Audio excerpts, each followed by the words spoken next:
Resti Yulistina, 23 tahun, warga Lorong Demilangka 1, Kelurahan Seibua, Kecamatan Ilir Timur 2, Palembang, datangi Sentra Pelayanan Kepolisian Terpadu atau SPKT Polrestabes Palembang, guna bikin laporan polisi.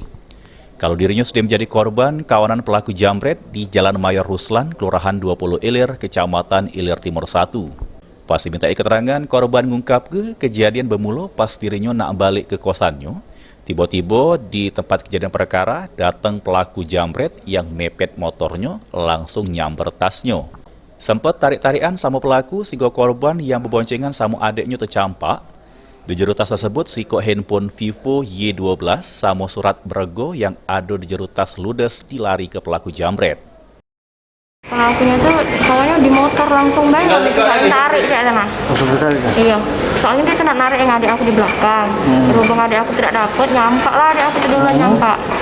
Ya aku yang di depan, tapi posisi tasnya tuh di cek ini kena, ditutupi jilbab masih, nah langsung ditariknya. Baju sampai sobek kami tuh. Gitu. Yang berapa dewek? Dewean dia.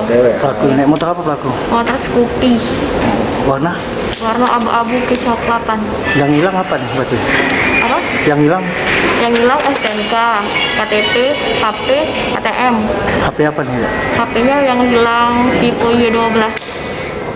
Laporan sudah diterima petugas SPKT, selanjutnya ditindaklanjuti Satreskrim Polrestabes Palembang. Heru Wahyudi, PAL TV.